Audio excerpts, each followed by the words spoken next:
श्री हरिवंश महाराज जी। महाराज जी, आपके चरणों में कोटि कोटि प्रणाम। महाराज जी, आपकी सत्संग और भगवत कृपा से हम सच्चे मन से आध्यात्मिक मार्ग में अग्रसर होना चाहते हैं, परंतु जितने आगे बढ़ना चाहते हैं उतना ही आध्यात्मिक प्रतिकूलता, भ्रांति, द्वंद्व आदि बाधाओं से परास्त होकर आगे नहीं बढ़ पा रहे। ना ही जहां हैं वहां रह सकते हैं, ना ही मार्ग से पीछे हटना चाहते हैं। आपके श्रीमुख से सुना है कि देखो, सबसे खास बात समझ लो, चाहे जिस मार्ग का पथिक हो, चाहे ज्ञान मार्ग का, चाहे योग मार्ग का, चाहे भक्ति मार्ग का, तेषाम शतत युक्तानाम भजताम प्रीति पूर्वकम ददामि बुद्धि योगम तम येन माम उपयांति ते। प्रेम पूर्वक जब तक भजन नहीं करोगे तब तक बुद्धि का परमात्मा से योग नहीं होगा। जब तक बुद्धि का परमात्मा से योग नहीं होता, प्रकृति से योग होता है, तो प्रकृति विषम है। सुख दुख, मान अपमान, हर्ष शोक, लाभ हानि, ये द्वंद्व व्यापते रहेंगे। इसलिए डट के भजन करो, सब खत्म हो जाएगा। जो गुरुजी ने नाम दिया है या जो नाम प्रिय, डट के भजन करो। बारी मथे घृत होए बरु, सिकता ते बरु तेल, बिनु हरि भजन न भवतरी, या सिद्धांत पेल। राधा राधा राम राम राम राम हर समय जपो, देखो कितना विशुद्ध ज्ञान आ जाएगा, देखो कितना आनंद आने लगेगा, हर द्वंद्वों पर विजय प्राप्त कर लोगे। भजन नहीं करोगे तो फिर कोई साधन नहीं, सब साधन शून्य है, भजन अंक है। अंक लगे पर हर साधन 10 गुना लाभ देगा। अगर भजन नहीं हो रहा तो फिर कोई नहीं।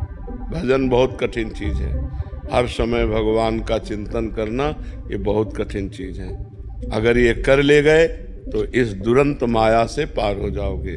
दैवी हेषा गुणमयी मम माया दुरत्या, ये जो भगवान की दुरत्य माया है, इससे पार वही हो सकता है जो भजन करता है, डट के भजन करता है, हट के भजन करता है।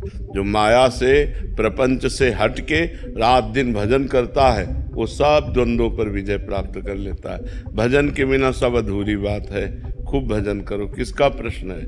हाँ, भजन करो, सब ठीक हो जाएगा, सब ठीक हो जाएगा। और कुसंग ना होने पावे।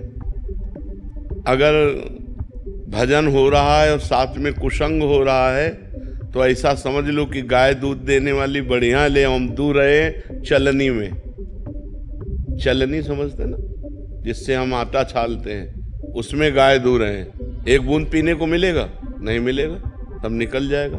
तो आप नाम जप कर रहे हो, भक्ति कर रहे हो और व्यभिचार कर रहे हो, गंदे लोगों का संग कर रहे हो, गंदे दृश्य देख रहे हो, गंदी बातें कर रहे हो, तो चलनी में गैया दुहे और दोष दैव को दे, हरिगुरु कहो न मानई अपनो ही फल ले। वो मानो गाय को चलनी में दूरा कह रहा हमारे भाग्य में दूध नहीं लिखा है, तो पात्र बदल दे, पात्र सही पात्र में दो तो तुम्हारा भाग्य भी हो जाए। भाग्य से भजन नहीं होता, भजन करने से भजन होता है। भाग्य में भजन नहीं लिखा, भाग्य में 2 ही बातें लिखी, शुभ और अशुभ कर्म, पाप और पुण्य, उसका फल सुख और दुख, बस इतना ही लिखा है। जो नवीन कर्म करने के लिए हमें मानव देह मिला है, इसमें हम भाग्य को नहीं कोसते, इसमें हम इतने प्रवीण बनते हैं, इतने बलवान बनते हैं। रौंद दो भाग्य को और नए भाग्य की रचना करो। मनुष्य शरीर नए भाग्य की रचना के लिए मिला है, पुराने भाग्य से बर्बाद होने के लिए नहीं मिला। अब भजन नहीं हो, लोग कहते हैं जवानी में भजन करने के, जवानी कोई भजन करने की है क्या? जवानी ही भजन करने की है। अच्छा, बुढ़ापे में सोच भी लोगे तो क्या कर पाओगे? जवानी में सोचा और क्रिया में उतर गए। तो अगर नाम जब चलता होता, यार नहीं, दूसरों को बचाओ और खुद बचो। और अगर अपनी बुद्धि ठीक नहीं है, भजन परायण नहीं है, तो दूसरों को भी कष्ट देगी और खुद नरक भोगेगी, कष्ट भोगेगी। इसीलिए हम कहते हैं अध्यात्म के बिना मनुष्य राक्षस है। राक्षस रूप नहीं है, चिंतन राक्षसी हो जाता है। तो बहुत होश में, और ये होश बिना भजन के नहीं। अगर भजन करोगे तो होश में रहो, डर लगेगा, आपका चेहरा आ जाता है महाराज जी की महाराज जी ने ये कहा है, हाँ, ये नहीं कहा। हाँ, कल हमसे एक प्रश्न कर रहे थे कि जवानी में भजन करने की क्या आवश्यकता है? जवानी में ही है, क्योंकि इस समय उद्दंडता, बल, इंद्रियों में सब कुछ रहता है, हम कंट्रोल कर सकें अपने को। अब हमारी बुद्धि ड्राइवर है हमारे जीवन की। अगर बुद्धि शुद्ध है तो सही मार्ग पे चलेगी, और बुद्धि अशुद्ध है तो एक्सीडेंट करवा देगी, कहीं ना कहीं कोई न कोई घटना करवा देगी, पूरा जीवन बर्बाद हो जाएगा। इसलिए नाम जप करो। समस्याओं का समाधान भगवान है, इंसान नहीं है। भगवान हर समस्या का समाधान है। वो कर्तुम अकर्तुम अन्यथा कर्तुम सर्व समर्थ है। भगवान को लेकर चलो। अब आप बड़े गर्व से घर से निकले, लौटोगे कि नहीं क्या भरोसा। घर से निकलो भगवान का चिंतन करते हुए, भगवान का स्मरण करते हुए। वो बचाएंगे, वो आपकी रक्षा करेंगे। इसका नाम मृत्यु लोक है, बड़ा भयावह है। कब कहाँ कौन सी घटना हो जाए कुछ पता नहीं है। आप किनारे किनारे रोड के जा रहे हो, गाड़ी बहकी हुई आ रही, आपको रौंद के चली गई। वो नाम जप है भगवान का, वो रक्षा कर लेंगे। करो सदा तिनके रखवारी, जिम बालक राखे महतारी। जैसे बच्चे की रक्षा माँ करती है, ऐसे भगवान कहते हैं मैं अपने भक्तों की रक्षा करता हूँ। तो इसलिए भक्त बनो, नाम जप करो, भगवान की आराधना करो। और जब कोई ऐसी गंदी घटना करने का मन आवे तो चिंतन करो परिणाम का, कि परिणाम क्या होगा। नहीं भाई नहीं, थोड़ी देर के लिए भाग जाओ, वहाँ से हट जाओ, अपने मन को शांत कर लो, नहीं तो ऐसी क्रिया करवा देगा, पूरा जीवन बर्बाद हो जाएगा। बहुत शांति से चलने के लिए मनुष्य जीवन मिला है, बहुत आनंद प्राप्ति के लिए। अनिकेत सिंह जी मुंबई से। राधे राधे। राधे राधे महाराज जी। महाराज जी, इनका जैसे आप कहते हैं कि संसार दुखालय में कोई भी किसी का साथ नहीं था, ये कह रहे हैं कि मैं किसी की भी मदद करता हूँ तो मदद लेने के बाद वो इंसान मतलब बदल सा जाता है, फिर उसका भाव अलग से दिखते हैं। महाराज जी, ऐसे में मदद करूँ आगे या किसी के यहाँ मदद करना ही? देखो, मदद करो इंसान से, बदले में कुछ चाहो मत, भगवान से चाहो। इनको तुमने 500 रुपया दिया, उसका हिसाब मालिक देगा, इनसे नहीं लेना। इनसे इच्छा मत करो कि लौट कर आपको थैंक यू बोले, नहीं, ऐसा नहीं। विपरीत हो जाते हैं। हाँ, हो जाने दो ना, हमें उससे कोई लेना देना नहीं।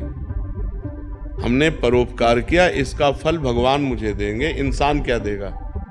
उसको तो आपने स्वयं दिया है, वो उससे लौट कर आप क्या चाहते हो। नहीं, यही हमारी कमजोरी है अध्यात्म में, यही हमारी कमी है कि हम दूसरों को जब सुख देते हैं, जैसे वस्त्र, भोजन, रुपया, पैसा, सहयोग जो भी देते हैं, उसके बाद में हम चाहते हैं कि वो हमसे नम्र रहे, वो हमसे कृतज्ञ रहे, वो हमें प्यार करे, वो हमारा सम्मान करे। लेकिन नहीं करेगा, क्योंकि वो माया के द्वारा प्रेरित है, वो नहीं करेगा। ज़्यादा आप उपकार करोगे तो आपको बुद्धिहीन समझेगा। लेकिन आपको अपनी स्थिति में रहना है कि इस व्यक्ति के आचरण से या इस व्यक्ति के व्यवहार से मुझे दुखी नहीं होना, क्योंकि मैंने जो उपकार किया परमात्मा उसका मुझे हिसाब देगा। मुझे ये क्या देगा हिसाब, तो परोपकार का हिसाब परमात्मा देता है। तो हमें परमात्मा से लेना है या व्यक्ति से लेना है। अगर व्यक्ति को आपने पानी पिलाया और हाथ जोड़कर बोल दिया धन्यवाद आपने पानी पिलाया, तो हो गया आपका पानी पिलाने का हिसाब। और अगर वो चला गया तो पानी पिलाने का हिसाब ठाकुर जी देंगे। जब भगवान देंगे तो बहुत ज़्यादा देंगे। तो हमको व्यक्ति से धन्यवाद लेने से क्या मतलब है। हम तो मनाएंगे कि वो हमें धन्यवाद न दे, वो चुपचाप चला जाए, हम प्रभु से लेंगे। तो आपको प्रसन्नता रहेगी। जब आप किसी का परोपकार करें और वो आपको प्रतिकूलता दे, आपका अपमान करे, तो आपका परोपकार सरकारी बैंक में जमा हो गया। अब उससे जो लाभ मिलेगा वो बेचारा व्यक्ति क्या दे सकता था आपको, समझ रहे ना। तो वैसे भी देहाती भाषा में कहते हैं नेकी कर दरिया में डाल, कहते हैं नहीं कि अच्छाई करो और दरिया में बहा दिया, मतलब उसकी याद भी मत करो कि मैंने इसके साथ नेकी की थी, तभी वो नेकी फलीभूत होती है। और हम लोग थोड़ा मनुष्य स्वभाव होने के कारण ये चाहते हैं कि यार थोड़ा सम्मान देता है यार, और ऐसा पक्का है तुम्ही को नहीं, कोई भी करे उसको झटका लगता है, उसको झटका लगता है। लेकिन परमार्थ क्या कहता है, तेरे से थोड़ी लेना है, मुझे तो मालिक से हिसाब लेना है, नेकी कर दरिया में डाल। रवि प्रकाश त्रिपाठी जी, वाराणसी। सदगुरुदेव भगवान की जय। श्री हरिवंश महाराज जी। महाराज जी, मनुष्य जीवन के आत्म कल्याण का सबसे सरल साधन क्या है? इंद्रिय और मन को, जो प्रमथन स्वभाव वाली इंद्रियां हैं, प्रमथन स्वभाव वाला मन है, मथित करके विषयों में लगा देता है। इसको निर्विषय करके परमात्मा स्वरूप में स्थित हो जाना। परमात्मा स्वरूप कोई और नहीं है, आप ही हैं। तत् त्वम असि, वह तुम ही हो। ये वेद का वाक्य है, उपनिषद का वाक्य है। तत् त्वम असि। और मैं अपने को भूलकर मनुष्य मान लिया, मनुष्य में अंतःकरण में इतना तन्मय हो गए कि जो मन कहता वो मेरी बात, जो इंद्रियां देखती सुनती बोलती वो मैं कर रहा हूँ, ये अज्ञान। अब ये स्थिति है ना कि जो मैं देख रहा हूँ तो मैं देख रहा हूँ। उस समय ये ज्ञान नहीं होता कि मैं साक्षी हूँ, नेत्रेंद्रिय देख रहे हैं, मैं भोग रहा हूँ। उस समय ये ज्ञान नहीं रहता कि ये जनेंद्रिय भोग रही, मैं इसका साक्षी हूँ। हर इंद्रिय अपना वर्ताव कर रही, लेकिन वो अपना वर्ताव नहीं कर रहे, वो मैं कर रहा हूँ।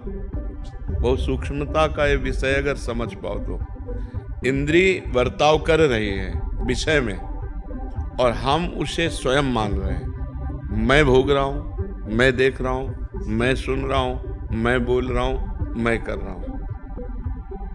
आप नहीं कर रहे हैं, आप अकर्ता पुरुष हैं, आप परमात्म स्वरूप हैं।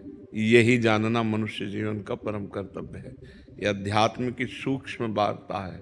जड़ चेतन ही ग्रंथि पड़ गई, यद्यपि मृषा छूटति कठिनाई। जड़ चेतन की ग्रंथि पड़ गई, यद्यपि झूठी है, कभी पढ़ ही नहीं सकती, पर छूटति कठिनाई। इतना विचित्र हम फंस चुके हैं अंतःकरण में। मन कहता है कि हमको ये दृश्य देखना है, नेत्रेंद्रिय के साथ मिल गया, मुझे ये दृश्य देखना है। अब आप उसको अपना मान लेते हैं, यार मेरे को आज ये देखना है, फंस गए। अब निर्णय नहीं कर सकते कि गलत देखना था या सही देखना था। अगर आप उस समय विवेकवान हैं तो आप मन और नेत्रेंद्रिय दोनों को शासन में लेंगे कि ये गलत दृश्य है, मैं नहीं देखूंगा। ये साधक की बात है। सिद्ध पुरुष तो गलत सही दोनों से ऊपर उठ जाता है। उसके लिए न कुछ गलत है न कुछ सही है। वो न देखता है, न सुनता है, न बोलता है, और देखता सुनता बोलता हुआ भी वो कुछ नहीं करता है। बड़ी दिव्य स्थिति होती है अध्यात्म की। तो मनुष्य जीवन का परम कर्तव्य है भगवत प्राप्ति। हम भजन के बल से अपने अंदर छुपे हुए अज्ञान का नाश करके समस्त इंद्रिय और मन के विजेता बन के भगवान को प्राप्त करें। यही मनुष्य जीवन का लाभ। देखो, लाभ कहते हैं परिणाम को। परिणाम यदि लाभ तो लाभ, और परिणाम यदि हानि तो वर्तमान के लाभ को लाभ नहीं कहते। परिणाम में आइए, जब आपका शरीर छूटेगा तब 5 पैसा नहीं जाएगा आपके साथ, तो परिणाम में तो घाटे में हो गए। परिणाम हमें देखना। विवेक क्या करता है? परिणाम देखता है। और अविवेक माने अज्ञान क्या करता है? वर्तमान देखता है कि यार अभी भोगो, अब 5 मिनट भोगा और जीवन भर जेल काटा। लाभ तो नहीं हुआ ना। 5 मिनट की क्रिया और आजीवन कारावास। अगर वहां थोड़ा ज्ञान कर लेते तो बच जाते। तो ज्ञान क्या करता है? वो हमें परिणाम दिखाता है। अज्ञान क्या सिखाता है? इधर ले ही नहीं जाएगा, वो परिणाम की तरफ ले ही नहीं जाता। और मनुष्य जीवन विवेकवान होना चाहिए। पशु नहीं कि जो मन में आया सो कर लिया, उसका निर्णय करें हम, और विवेक के द्वारा हम अपने मन और इंद्रियों को शासन में लेकर भगवान की तरफ चलें, अध्यात्म की तरफ चलें, और इस जीवन को भगवत प्राप्ति कराएं। जब हम परिणाम में देखते हैं तो पूरा का पूरा सिस्टम यहाँ का झूठा है। ये लगाकर, शरीर लगाकर सब सिस्टम झूठा है। अभी प्राण निकले तो न पत्नी, न पुत्र, न परिवार, न जमीन, न बैंक बैलेंस, न शरीर, कुछ नहीं। किया हुआ आपका पाप और पुण्य कर्म वही आपके साथ जाएगा। अगर हमने इस संसार में रहते हुए भगवान का भजन कर लिया, कोई पाप कर्म नहीं किया और भगवान को प्राप्त कर लिया, तो मानव जीवन का परम लाभ। आप बहुत प्रतापवान होकर दिव्य विमान पर बैठकर भगवान के वैकुंठ धाम की यात्रा होगी। जो राम उपासक है, साकेत धाम की उपासना हो, शिव है कैलाश धाम की, प्रिया प्रीतम के हैं निकुंज की। ये हुआ परिणाम कि आपका जय हो कहते हुए मंगलमयी यात्रा। नहीं तो दुनिया में लाखों का मेला जुड़ा, हंसा जब उड़ा तो अकेला। पूरा जीवन झूठे में गया कि नहीं गया? फाइनल पे आओ। जैसे हम हंसी वाली बात कहें कि किसी आपको ऐसे देश में भेजा जाए जिसमें सब सुविधाएं आपको दी जाएंगी, सब सुविधाएं, खूब कमाओ खाओ मौज लो, लेकिन जब वहां से निकाले जाओगे तो कपड़ा तक उतरा लिया जाए, ऐसे देश में रहना पसंद करोगे? इसी देश में रह रहे हो शरीर तक उतरा लिया जाता है। ये शरीर जीवात्मा का कपड़ा है, शरीर तक छिनवा ले, जला दिया जाता है, नष्ट कर दिया जाता है। बोलो हम लोग ऐसे देश में रह रहे हैं जिसका नाम मृत्यु लोक है, और राजी है, और जिस कार्य के लिए आए उस कार्य से मतलब नहीं है। कार्य के लिए आए हैं मोक्ष, मुक्त होने के लिए, कि अब दोबारा मुझे इस संसार में नहीं, अब भगवान के दिव्य देश में, भगवान के दिव्य राज्य में अगर यहाँ आए भी तो कर्म बंधन मुक्त होकर के आवे, कर्मों में बंधे हुए नहीं। इतना दुख है संसार में, दुख ही दुख, आप जिधर देखो दुख ही दुख, दुखालयम शाश्वतम, और इसमें हम राजी हैं। दूसरे के 100 लेके जा रहे हैं, बोल रहे हैं राम नाम सत्य है, लेकिन अपनी समझ में नहीं आ रहा कि सत्य है क्या फिर मनोरंजन में लग जाते हैं, लेकिन अपने को पता नहीं कि यही दशा मेरी होनी है, कोई मेरे साथ नहीं जाना। तो मानव जीवन का परम लक्ष्य भगवत प्राप्ति। अब आप गौर करने की बात है कि जैसे आप 50 वर्ष के हो, तो 50 वर्ष में आपने जो भी कमाया है, अगर वो पूरा दे करके 5 श्वासें खरीदना चाहें तो आप नहीं खरीद सकते। 50 वर्ष की श्वासें जो आपने संसार में लगा दी, वो पूरी प्रॉपर्टी देकर 5 श्वासें और खरीदना चाहें कि एक्स्ट्रा हमें दे दें, तो हमारी सरकार से नहीं मिलेगी आपको। इतनी कीमती श्वासें हैं, यदि हम इन श्वासों में राम न बोले, राधा न बोले, कृष्ण न बोले, तो बहुत बड़ा घाटा हो गया, बहुत बड़ा घाटा हो गया, जिसकी पूर्ति कहीं हो ही नहीं सकती। अच्छा, इस जन्म में हम मनुष्य बने, अगले जन्म में पशु बने, पक्षी बने, क्या पता कि हमारे कर्म के परिणाम में हमको क्या बनाया जाए। अब आप देख लो यहाँ पशुओं के साथ कैसा बर्ताव होता है। ऐसे पैर बांध दिए और नीचे से आग लगा दी, जिंदा वो आधा घंटे में जल जल के भुनता है, और वो तो मौत से खाते हैं, लेकिन उसकी दशा देखो, वो भी जीव है, चाकू से उसको काटते हैं, मारते हैं, जीव तो जीव है। एक चींटी के पीछे आप अंगुली लगाइए ऐसे, तो देखो वो प्राण बचा के भागना चाहती है। एक चींटी को भी अपने प्राण उतने ही प्रिय हैं जितने हमको प्रिय हैं। फिर इन पशु पक्षियों के साथ ऐसा बर्ताव, तो पता नहीं हम क्या बने और क्या हमारी दुर्दशा हो। तो हम ऐसे भजन करें कि हमारा जितना पाप है सब भस्म हो जाए, और इसी जन्म में हम दिव्य हो जाए, भगवान को प्राप्त हों। और यही लोग थोड़ी मृत्यु लोक, अरे देवलोक है, तप लोक है, महालोक है, जनलोक है, ब्रह्मलोक है, हम और लोकों में जाएं, हम इसी में क्यों आए? जैसे हम यहाँ रह रहे ना, ऐसे स्वर्ग लोक है, दिव्य अप्सराएं, दिव्य देवता, दिव्य भोग, और ये सब दुर्गंध वाला काम नहीं है। लेकिन वो भी एक दिन मरेगा, वो भी नष्ट होगा, क्योंकि ब्रह्मा से लेकर के तिनके तक सब मायामय लोक है। तो अगर हम चाहें भी, भोग चाहें, तो घटिया भोगों को क्यों भोगें, ऊपर वाले लोकों में चले ना, इसी में क्यों फंसे हो? तो हमें अच्छे कर्म करके ऊपर के लोकों में जाने की सोचना चाहिए। और अगर मुक्त होना है कि हमें किसी लोक में नहीं जाना, भगवान के पास जाना, डट के भजन करो। भजन के बिना मनुष्य जीवन बहुत कीमती जीवन है। देखो लिखा है, बड़े भाग मानुष तन पावा और सुर दुर्लभ सदग्रंथन गावा। सदग्रंथों ने गाया कि देवताओं को दुर्लभ है। अब बताओ देवताओं को क्या दुर्लभ है यार? और लिखा है, देव दुर्लभ देहि दुर्लभो मानुषो देहो। देव दुर्लभ क्यों कहा गया? क्योंकि देवता भजन करके भगवान को नहीं प्राप्त कर सकते, आप भजन करके भगवान को प्राप्त कर सकते हो। पर इतनी बात की दुर्लभता है। अगर ये दुर्लभता नहीं प्राप्त की तो तिनते खरसूकर स्वान भले। क्यों? क्योंकि वो अपने कर्मों को भोग कर ऊपर उठ रहे हैं, और हम ऊपर से अब नीचे गिर रहे हैं। मनुष्य शरीर सबसे ऊपर है, 83,99,999 योनियों के बाद ये मनुष्य शरीर है। अगर अब हम चूके तो हम नीचे गिरेंगे, ऊपर तो है नहीं। तो हम चूके ना, हम ऊपर की तरफ इससे बढ़े। अगर हमारा मोक्ष ना हो तो जैसे गीता जी में लिखा हुआ है कि जो मेरा भजन करने वाले हैं वो नष्ट नहीं होते। अगर आप किसी विषय के प्रेम में भगवान की प्राप्ति नहीं कर पाए, भजन कर रहे हैं, मान लो आप विषयी पुरुष हो और भजन कर रहे हो, तो आपको स्वर्ग ले जाया जाएगा। वहां के दिव्य भोग भोगाए जाएंगे, और फिर मृत्युलोक में श्रीवान कुलवान धनवान के यहाँ जन्म होगा, और फिर भजन का योग मिलेगा, और फिर आप मतलब आपका अमंगल हो ही नहीं सकता। भाव कुभाव अनक आलसहु, नाम जपत मंगल दिश दसहु, दसों दिशाओं में आपका मंगल होगा। इसलिए भगवान की प्राप्ति करना मनुष्य जीवन का परम लक्ष्य है।